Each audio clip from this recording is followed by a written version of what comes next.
What's going on, guys? How you doing? Welcome to Safe to Say, episode 5. And today we're going to talk about 5-0. For whatever particular reason, man, I always have these problems with these cops, so we're going to talk about it today, man.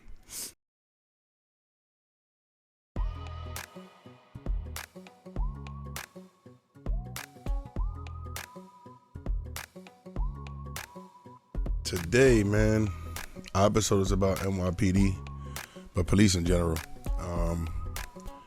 Honestly, I've never had a bad interaction with any other cop besides an NYPD officer, but then again, I am from New York, so that would kind of make sense. But in general, I want to talk about the lack of policing in our city, the lack of policing, together with the mayor that we have right now, which is an ex-cop.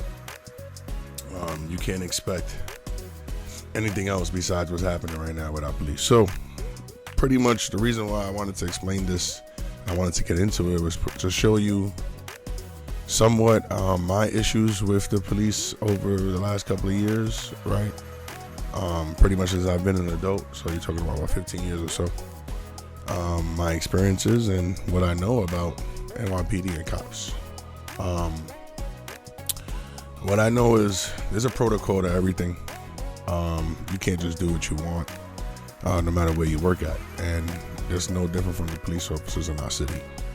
The difference between where you work and the police officers' jobs is that the police technically doesn't have to help you. They can make an excuse on why they can't help you or why they can't take your report, and then pretty much it's just you're running around going crazy.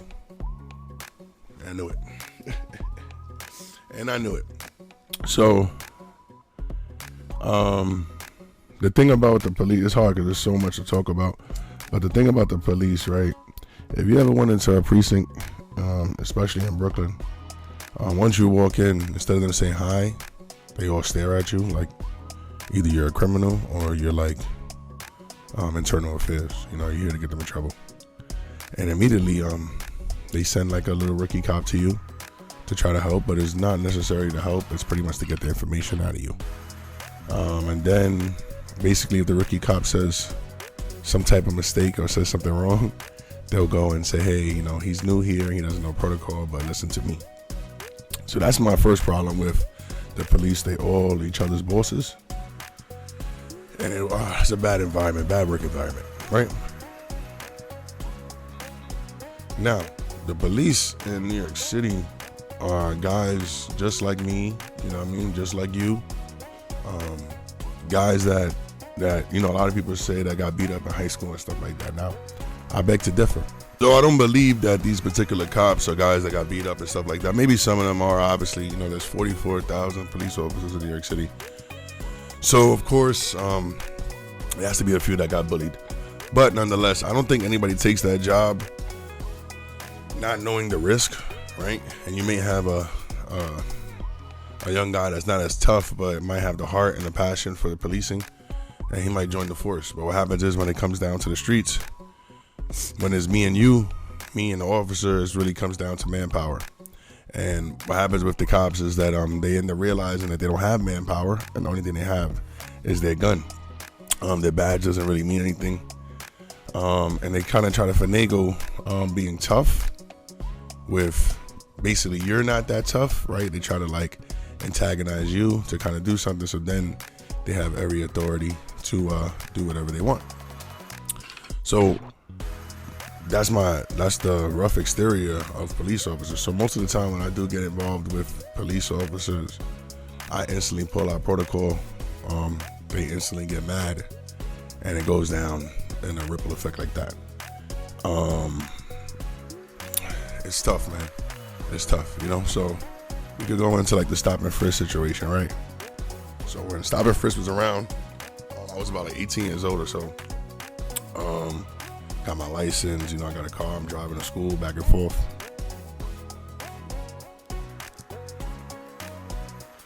Right. So when I first turned 18, I got my car and stuff like that. I was driving back and forth to school, whatever. And Monday to Thursday, honestly, was never an issue, man. Friday, Saturday, and Sunday, I would get pulled over pretty much every day by DTs. In a situation like, they pull you over and they lie, oh, you didn't signal back there, or your brake light is out, and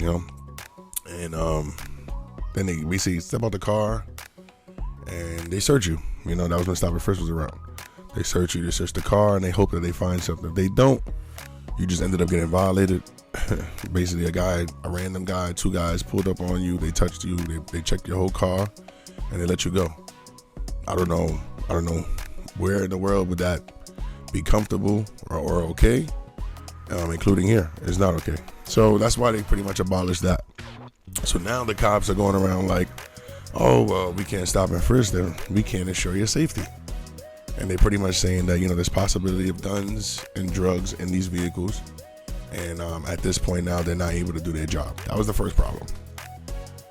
So now we fast forward to 2020 or 2021 when George Floyd passed, right?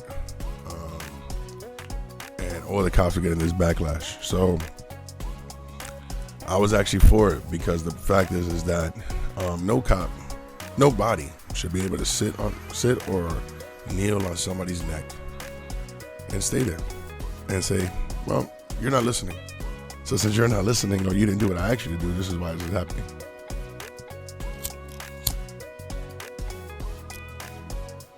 This blur is kind of annoying. It's kind of annoying for this one, but it's cool.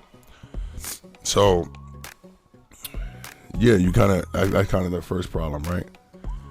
And then you go into he's not listening, whatever. So now, he passes away. And instead of the police department issuing a statement saying, hey, things get dangerous out there and anything happens, but we truly apologize for the unfortunate passing, of George Floyd. I think the community, everybody would have been able to understand it a little bit more. But the fact is that they hid the guy. All the people that was around him pretty much watched him do that. There was no excuse for that. So with the city, all right, so after that, they pretty much started making these recommendations to defund the police, right? Defund the police. And the police, they should be smarter than this. They don't understand, but it is what it is. It's a money world. But defund the police doesn't necessarily mean take away what you guys have, right? Defund the police meant instead of putting all that money into your cars, right, or your new guns or your badges, we're gonna let you struggle for a little bit, and then we're gonna let you have your old cars, and we're gonna let you actually go to training for a little bit more. But the problem with the police is that once they get out to the academy, they feel like they're untouchable. So now, oh, you want to retrain us? That doesn't make any sense. Then who's going to guard the streets? Shit like that. I'm telling you. Who's going to guard the streets? So those are all like lies to facilitate them keeping their job and not defunding the police. And then they ended up making a statement saying that they were going to put X amount of dollars into the black communities, and that was another lie. And pretty much when that happened, and they had no choice but to basically take away their money to give to the black communities, which never really happened, right? But I mean, we would never really know because of the paperwork. But now the cops pretty much felt like it was a slap in the face. Like, oh, you guys are gonna punish us, but we're the ones protecting you. Funny guys. Funny guys, for real. So they felt like it was a punishment. So I'm pretty sure they all spoke to each other and pretty much said, yo, people don't like us, and they don't want us to protect them. And what happens when the bad guy has the gun and then I don't have my right car, I don't have my right equipment, and they start making up scenarios. So they all pretty much over time said, we're gonna let the city kill each other, because if they think they don't need us, we're gonna show you how dangerous it is. So I was actually for that, right? As a civilian, I was actually for that because I wanted to get dangerous, and not necessarily because you want to get harmed. You have to let people know what we had and what we could lose, and that's perfect. It's a perfect example. We're gonna fall back. We're gonna allow you guys to do what you want, and we're gonna see how it happens. But New York City has been hit with everything and anything, guys, and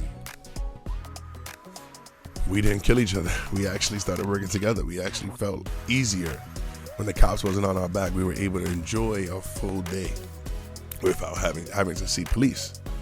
So we ended up learning how to police ourselves in a way and how to kind of move without necessarily knowing the police are going to show up. Good and bad. Good thing was that you actually forced people to grow up. The bad thing is you showed them that you guys are weak. So you guys are very tough when it comes to a lot of you guys, right? How many calls you get, and all of a sudden there's 30 cop cars outside, 100 officers, and none of the officers know what's going on. It doesn't make any sense. So I felt like it was gonna restructure our city, and honestly it is.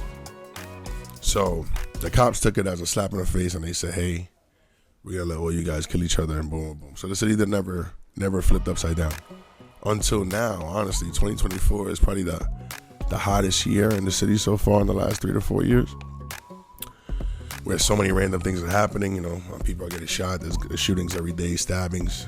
You know, so much random things happening, rapes and stuff like that. So it's actually going back to its bad ways, but it's never gonna get to the point where we need the police. We need the National Guard. It's never gonna be like a riot situation where it's crazy. Where all of us understand, it's 24 hours in a day. We gotta get back home and start it all over tomorrow. We're not living our last day today. So there's a lot of misconceptions with what's going on. Excuse me.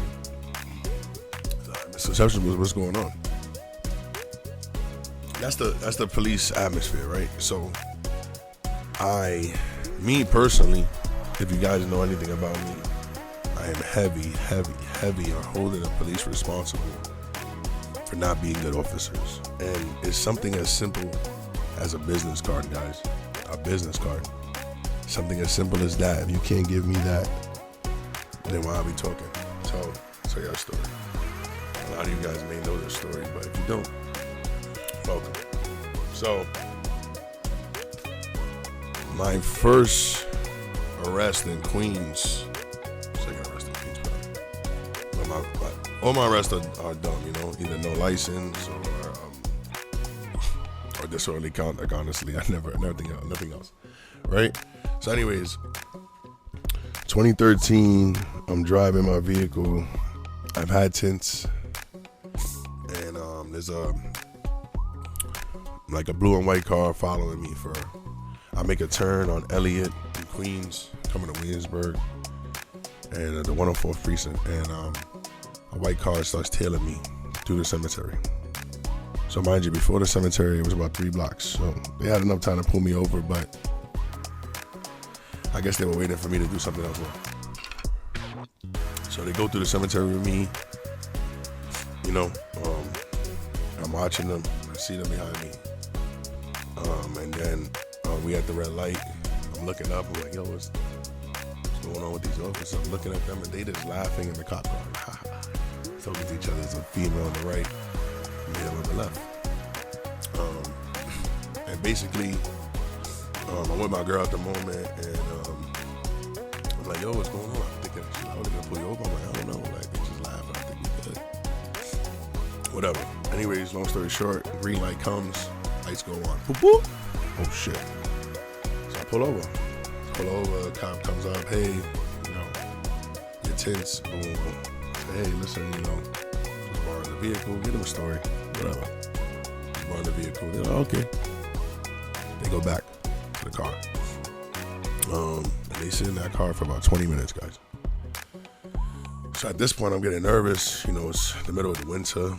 They put all my windows down. And and they turned the car off. So I'm in the car for 20 minutes. I'm starting to shake. I'm starting to get nervous, getting cold. And I started thinking, I'm like, I'm gonna start recording, bro. This is some bullshit, you know. I start thinking on my phone, and immediately when I take out my phone and I start recording, the officers jump out the car. So they pull up, they come to me or whatever, and they issue me 2 summonses for tints. There was 4 windows, but they issued me 2. And hey, listen, your court date is blah blah blah. I'm like, are you serious, guys? Like, I've been here for 20 minutes. I told you this going by, you know. And he's like, yeah, well, you know, deal with it in court then. We'll deal with it in court. I'm like, wow, that's crazy, man. He's like, yeah, whatever. Starts walking away. I was like, wow, what a dick, bro. And all of a sudden, the sergeant stops. There's a female on the side. She stops. Ooh. From walking, I'm like, get out of here. She's like, sir, step out the car. I'm like, step out the car for what? Anyways, long story short, again, they put me to the back of the vehicle. They just asked me stupid questions, and they don't really even know why they pulled me over or why I'm even out the car. She's trying to create something at this moment. And basically, the white cop looks at the girl, the Spanish girl. Her name is Mayo. And she looks at her, and he's like, yo, what we gonna do? She's like, you serious? What we gonna do? You gonna let him call you a dick? Like, put him in the car. So I'm like, no. Chill, guys, you know, I'm not trying to go to jail, da-da-da-da. She's like, oh, whatever, you know, it's too late, boom, boom. Oh, come on, man, da-da-da. So anyways, I hold on to the rail. She had to call him back up. I end up skirting off. Poof. Now, this is very dangerous, honestly. They could have shot me, they could have tased me, whatever the case may be. But honestly, they had no reason to stop me. Anyways, I skirt off. I'm jogging. I look at my girl, I'm like, babe, don't worry about it. I got handcuffs on. Shit crazy. The girl's chasing me, and the guy, they both out of shape. They wasn't supposed to be cops, honestly. So they down on me. I'm running up the street. You see my girl. I'm just jogging, laughing, like whatever. I see a paddy wagon coming up the street, man. And all of a sudden, paddy wagon pulls up in front of me. Fucking 4 cops jump out that shit. Two white guys kick me in my stomach. Boom. Right to the floor. Bam. All right, bet. So I'm on the floor. They're like, oh, get up. I'm like, nah, you put me on the floor, bro. You better pick me up. So that was basically that. Anyways, again, long story short, I go to jail for the night. The 2 10 tickets get dismissed due to me getting arrested. And I do a report on these officers, and the CCRB tells me that they had every right to do what they did. Right, and this is 2013. So I ended up going through that report, and I never cared about the CCRB again. Now I remember getting pulled over, stop and frisk, through all those years. It is what it is. Didn't really care. 2018, I believe it is. 2018, I think so. Yeah, probably 2018 or 2017, something like that. I'll double check later. I'm getting pulled over. I got pulled over in 12 months, 14 times. I started recording it, jotting everything down. You know, every time they pulled me over, I knew I had to ask for business cards, and I started getting into that. What do you got to do? What do you got to do? What do you got to do? So anyways, I ended up figuring out certain protocols on that you have to give me business cards and things like that. And that's what I asked for. Like, if you guys gonna violate me, I'm gonna violate you. So anyways, that's kind of the protocol. That's kind of how I learned it. That's kind of was my first experience with the cops. Right? And then again, 14 times, 12 months, not fun, not issued a ticket, not once. Right? Don't get me wrong, I do have tickets on my record, and obviously I still got stuff pending, but a lot of that comes from these particular situations. And the way it really started too is funny. I ended up getting 2 10 tickets in 2 weekends, my first ever 10 tickets when I first got my car. I got it 2 weeks in a row. So about a month later, I go online and I paid 1. Right? So I paid 1. And then I guess the next one resurfaced within that week or something like that. I didn't know. So 6 months go by and I finally get pulled over with the stop and frisk thing like you said, and like you were talking about. And all of a sudden, the officer says, yo, your license is suspended, get out the car. I'm like, get the fuck out of here. No way. Like, you know what I mean? I'm good. I paid my tickets. He's like, no, look right here. And he shows me, and it's from a 10 ticket. So I'm like, nah, I paid that. Like, there's no way I paid that. He's like, hey, listen, you know what I mean? This is the protocol. That's what we're going to do. But if you did indeed pay it, you know what I mean, you should be good. You could just prove that later. Boom, I'm like, all right, bet, whatever. So I go through the whole system to find out that it was a double ticket that I didn't pay. And, you know, obviously it was justified, but nonetheless not justified because it was stop and frisk. It wasn't even like a reason to really stop me, but whatever, you know? So that was kind of how I started my jail journey. It wasn't even on some like fighting and doing things or whatever. I'm 18 years old, suspend the license. Boom, you going to jail. Like, what? This is the craziest thing ever. And that happened probably two more times. Two more different times. Yeah, definitely did. So, nonetheless, I commit my wrongs, you know, boom, pay my fines, whatever. Those were all okay. But like I said, I started realizing that certain protocols, you started realizing that the atmosphere changes and everything that's going on changes because of what you know. But, you know, fast forward to today, we're over 75 cases in, you know, a CCRB. In 2013, I have one, and I started all the rest of them in 2017 and 2018, and we're at to like 75 cases, guys. I've gotten countless officers transferred because of this, and I've had mediations with lieutenants that told me himself that he wished he never pulled me over. That's how much of a fuck up and that's how much of a mistake they make. So, you know, the lesson for today's podcast was, you know, just to give you guys an insight on why I may seem so mad at the police and why it may look like I'm against them. I mean, I'm honestly not. I feel like the job is a hard job. I feel like you need good people there, and that's my goal, to get the bad guys out. And you beg to differ, but I have proof, man. I have over 80 different cases with over 100 different officers, all doing things bad. So you tell me, there was that one or two officers that definitely did a good job, but it doesn't outweigh 100 bad people. So, you know, that was overall my goal on the podcast, was to explain that. We could talk more in detail on the next one about police and more or less how to stop it and things like that, because that's not really my goal. My goal was just to tell you guys, you know, my feelings. And then they have a snarky attitude, you know, like they're big shots and things. And then when they come to me, they kind of tone it down, but I have a few that, you know, done disrespecting me, you know. And even just the little things, you know, like I had one officer one time pass by me. I'm working on my car. He's passing by with two white officers, a black guy. And son passes by me. He's like, "Hey, don't let that big car drop on your head."